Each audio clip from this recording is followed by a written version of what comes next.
যত ক্ষোভ আমাদের উপর। হ্যাঁ, আমি খুব বড় টন্ডাই করে ফেলেছি।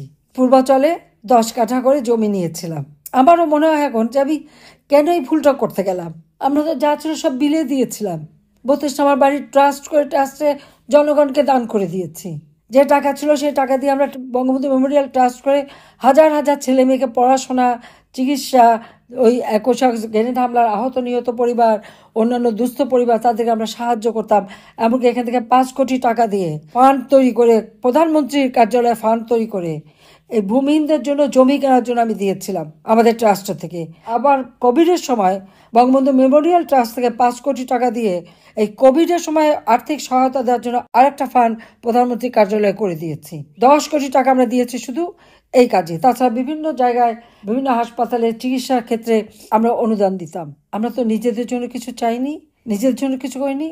এই শেষে এসে কেন এই 10 কাঠা জমি আমরা কিনতে গেলাম, আর আমার বাচ্চাগুলির বিরুদ্ধে, সব কটার বিরুদ্ধে মামলা। এমনকি টিউলিপ, তার তো জমিও নেয়নি। সে ব্রিটিশ এমপি, এরা তো বাই বার্থ ব্রিটিশ নাগরিক, ওখানে তাদের জন্ম। সে 3 বারের এমপি, সে মন্ত্রী পরিষদের সদস্য, মিথ্যা অপবাদ দিল। তার সাহস আছে, সে ভলান্টারিলি রিজাইন করে বলল প্রাইম মিনিস্টারকে যে আপনি তদন্ত করেন। তারা তদন্ত করে কিছুই পায়নি তার নামে, এবং সেটা তারা বলল।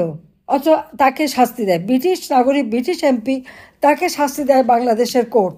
একটা দেশের সাথেও ভালো সম্পর্ক রাখতে পারে না একটা দেশের সরকার, যেখানে এখন রানিং তারা গভর্নমেন্ট, তাদের একজন মন্ত্রী বা এমপিকে অপমান করলে বাংলাদেশের অবস্থানটা কোথায় থাকে চিন্তা করতে পারেন?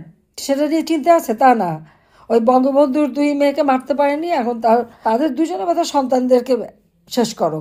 আসলে ওরা তো চায় নাই জমি, এই জন্য তাদের কোনো আবেদনপত্র নাই।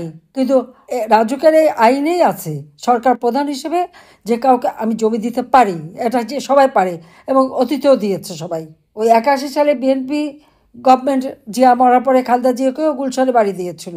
আবার দেখলাম সেদিন ইউনুসও তার হাতে একটা রেজিস্ট্রেশন ধরিয়ে দিল বাড়ি দিয়ে। তো এরকম বহু সম্পত্তি অনেকেরই নেওয়া আছে, কিন্তু আমারই ভুল, আমি তাদের, ওরা নেবে না, কেউ নেবে না। তবু আমি বললাম যে একটা নেওয়া উচিত, কিছু কত কাজে লাগানো যাবে। আমরা অটিস্টিকদের জন্য একটা কিছু করতে পারবো এখানে। আর আজকে তার জন্য প্রত্যেকের বিরুদ্ধে মামলা। রেহানার 7 বছরের কারাদণ্ড, তার গেছে 5 বছর। আর আমার তো কত হলো এখন, বোধহয় 26 বছর হয়ে গেছে। আর তার আগে দিল মৃত্যুদণ্ড। কেন? খুন করেছি তাই। কাকে খুন করলাম? আমি যদি খুন করে থাকি তাহলে 15ই জুলাই 2024 সাল থেকে যারা অপরাধ করেছে তাদেরকে ইন্ডেমনিটি দিল কেন? ইন্ডেমনিটি দিয়ে ইউনুস এটাই প্রমাণ করেছে যে এই যে আবু সাইদ, মুগ্ধ, আনাস থেকে যত হত্যাকাণ্ড সবগুলি ইউনুসের মেটিকুলাস ডিজাইনের অংশ হিসেবে করা হয়েছে। তারিখ যে বুদ্ধি দিয়েছে লাশ ফেলে সরকার পড়ে যাবে, এটা শুনেই তো আমি সিদ্ধান্ত নিলাম যে আমি থাকবো না, কারণ লাশ ফেলে থাকতে চাই না আমি। কিন্তু ঘটনা চক্রে আমাকে সরে যেতে হলো।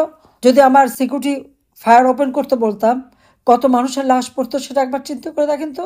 যাদের জন্য নিজের হাতে তাদের জীবনমান উন্নত করেছি, তাদের আমি মারতে যাব কেন?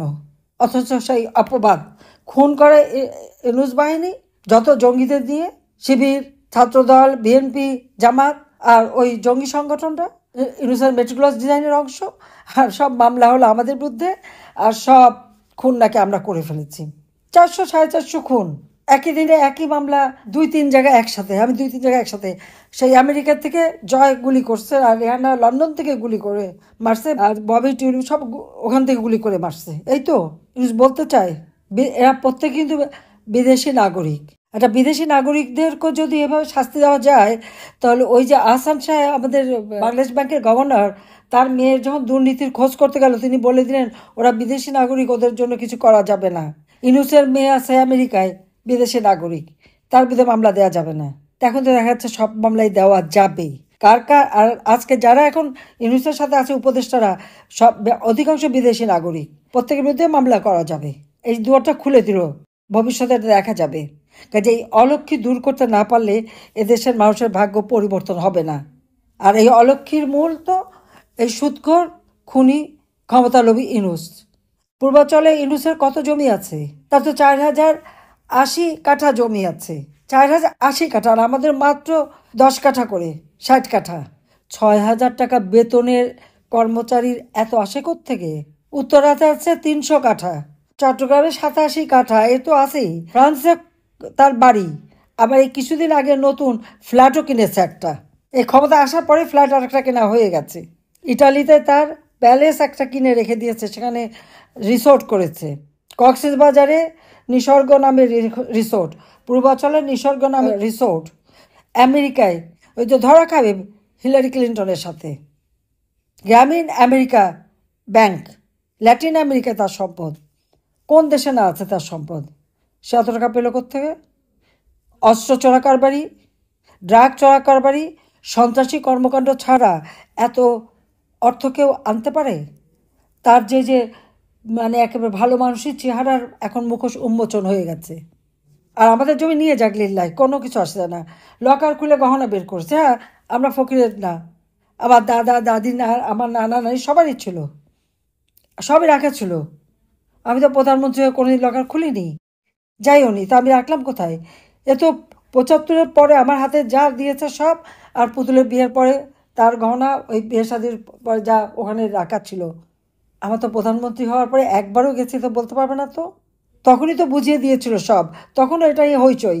75-এ জাতির পিতাকে হত্যার পর এক দফা এটা নিয়ে আমাদের মানে চরিত্র হননের চেষ্টা। আবার 81 সালে আমি আসলাম, তখন আর এক দফা এই একই কথা একই বয়ান নিয়ে চরিত্র হননের চেষ্টা, আবার একবার নতুন করে করা। আমরা ভেসে আসিনি, এ তো আমাদের পারিবারিক ঐতিহ্য ছিল, আমরা তো ভেসে আসা না। আমরা ওগুলি বলিও না, দেখাইও না, পড়িও না। আমারই তো নিজের কত গহনা ছিল গণভবনে, সেগুলি গেল কোথায়? লুট করলো কারা? বের করে না, সেগুলি দেখায় না কেন? আমি তো চাই দেখাক। আওয়ামী লীগের প্রত্যেকটা নেতাকর্মী বাড়ি যে লুট করেছে, সে লুটের মার কারা নিয়েছে? বারবার এভাবে নির্যাতন করে যাবে আর আমরা সহনশীলতা দেখাবো, তা তো হয় না। আচ্ছা, ছোট্ট বাচ্চা, তাকেও ছাড়ে না। একটা শিশু জয় বাংলা লিখলো কেন, সেই জন্য তাকে নিয়ে কারাগারে দিল। আজকে শুনলাম তার জামিন হয়েছে। এটা কি অসভ্যতা? কত মুখ বন্ধ করবে, কত নাম মুছবে? পারবে না মুছতে।